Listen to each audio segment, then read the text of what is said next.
Good day, y'all. Today we are coming back to one of our units, and it is this harp. But as you can see, it's been updated. Now, there are two types of updates I'm having here. Those are technical and stylistical updates. Probably let's start with the visual part. I simply burned it.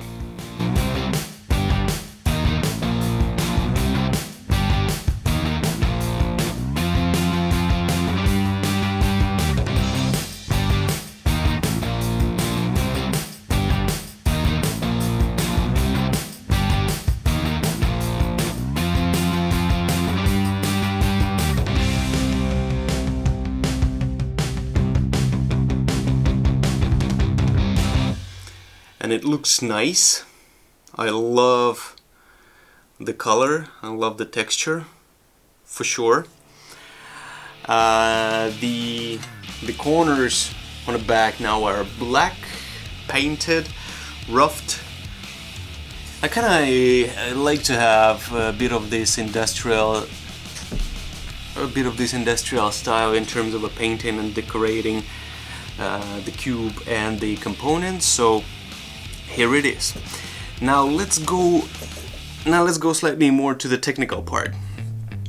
Technically, the problem with it, the reason why I started all that, was that the tuning pegs, they were resting on these bolts in order to increase the contact surface with the frame. But the problem with that is the nuts themselves, they were not attached anyhow to the frame, and it led to the buzzing. So some of the strings were buzzing, and that was not pleasant. The sound wasn't clean. Solution?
I welded the nuts. I kept the position.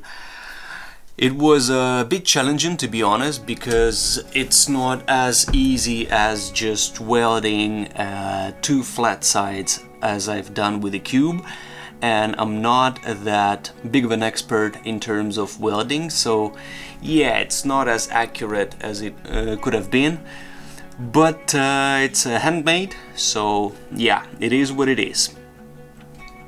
We still keep this counter tension system with 4 6mm rods with threads. They're working good. I obviously noticed a slightly miscalculation that I've had. I mean, if you look with this angle, you can see that this pair of rods they're making this S curve, and it's all because when I drilled the holes for this corner, I drilled it kind of straight, and this one is kind of straight. So when I tighten up the nuts in here, it forces the rods to take that shape. However, this one, for example, is drilled and placed properly, this setup, this tuning, and thus it is straight.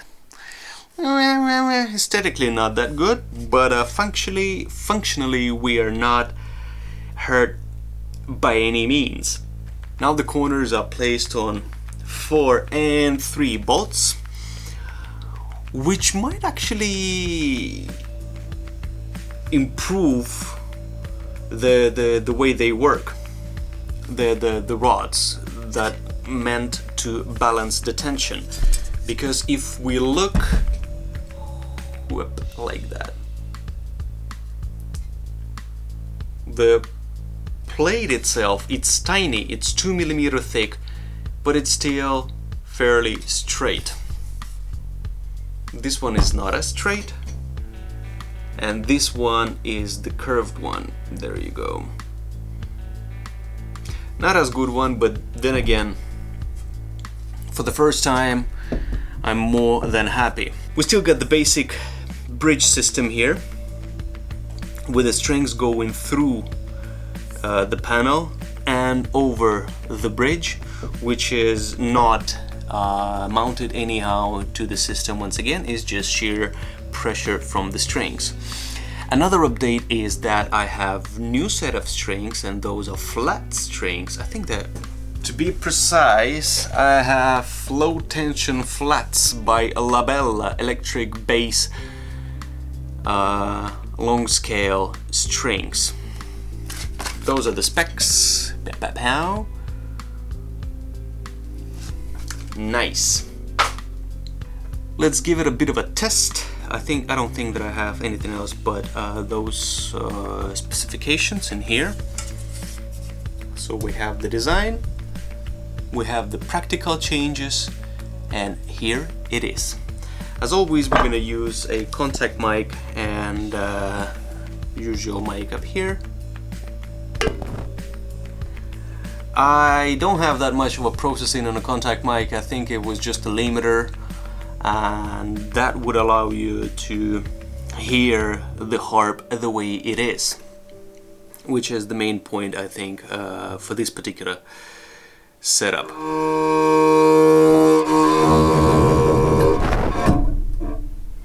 Get bassy.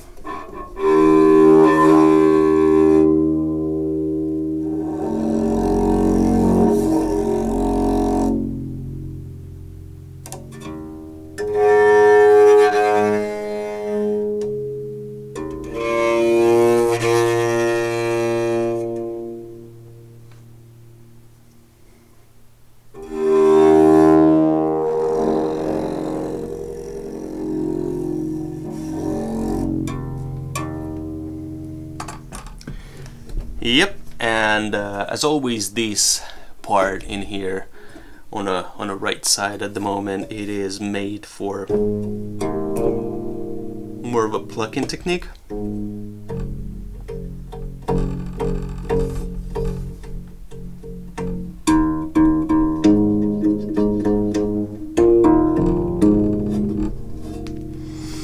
Let's place the contact mic in the middle and hear if the sound changes.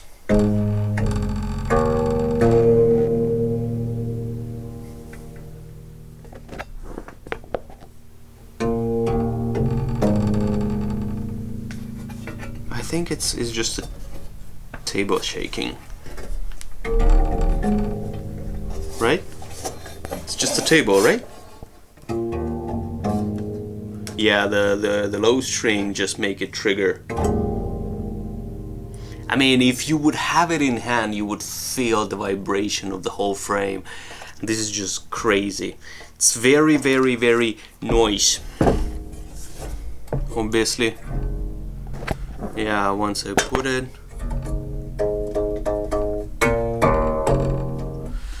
Now, EBow, I'm gonna test it. Why not?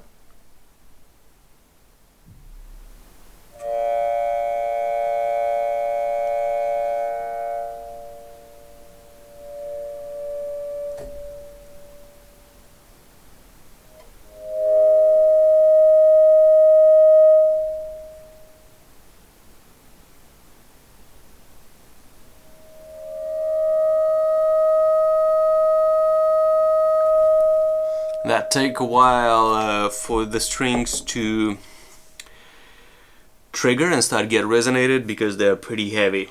So yeah, that is the main build, and this is the way it sounds on its own.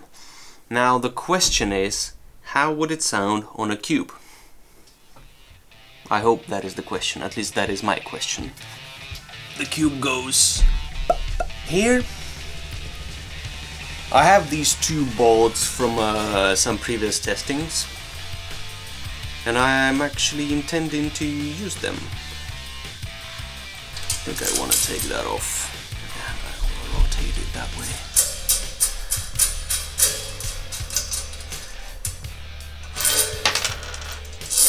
And once again, the beauty of this particular cube is that I already have the bolts preset and they could be adjusted, but for the harp it works as simple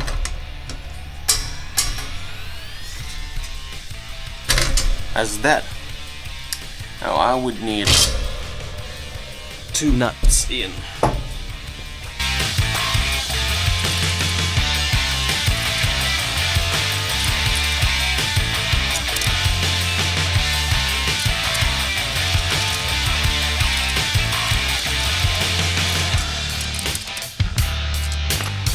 You know what?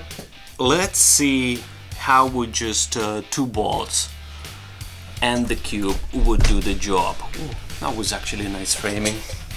So contact mic go in once again on the frame first, on the harp frame, and then let's hear.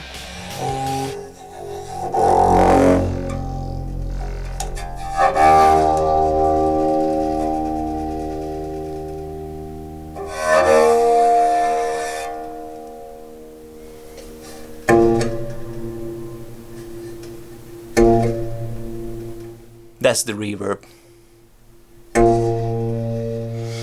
If we focus on the reverb, it's on the top of the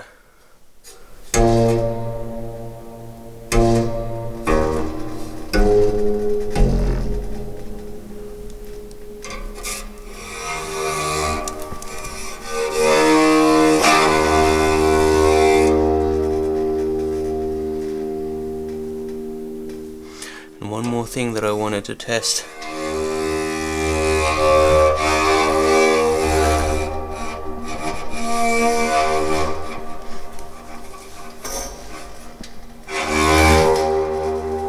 No, the bend-in doesn't work as easy as it used to be.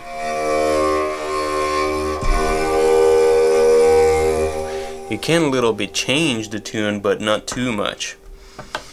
So in a simplified form, yeah, I'd say that is it. This is our setup, and it's gonna work. Before I finish this episode, I would like to have one quickie. In one of the previous videos there was a comment that I should try bigger plates, so yeah, I got some bigger plates. Luckily, they are aluminum, meaning that they are much lighter. I have two extra size plates in here. So before we drop this episode about the harp being updated, I'd like to give you a hint on how does it sound with additional plates. Once again, quickie on bowing on from a frame first.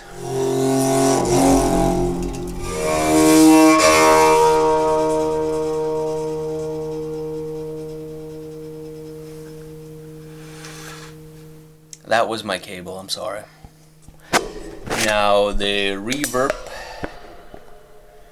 plate, reverb spring section.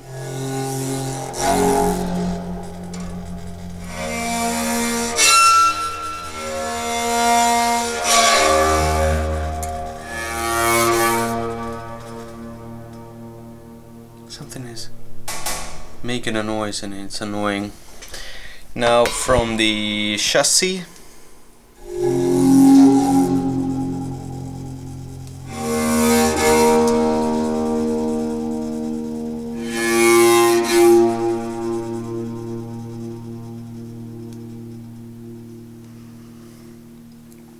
and from the, so you would see it from this steel plate.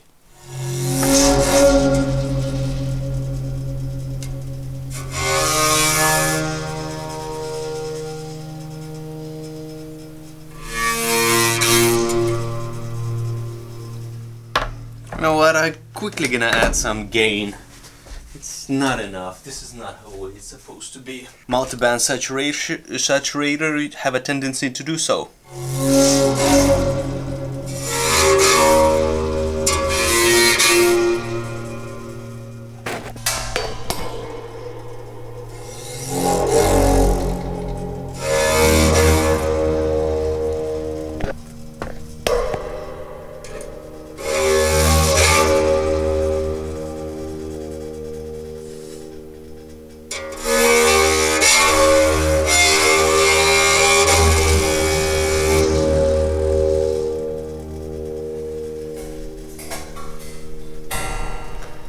There is also this pole that is carrying all the aluminum. We're not gonna hear much.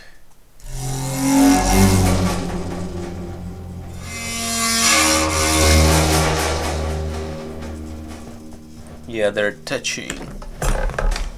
Why can't I touch it? There you go.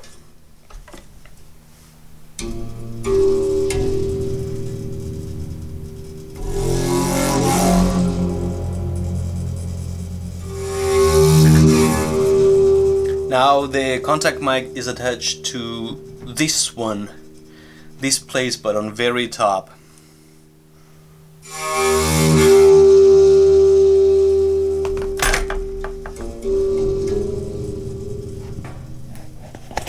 That'll be it for now. Thank you.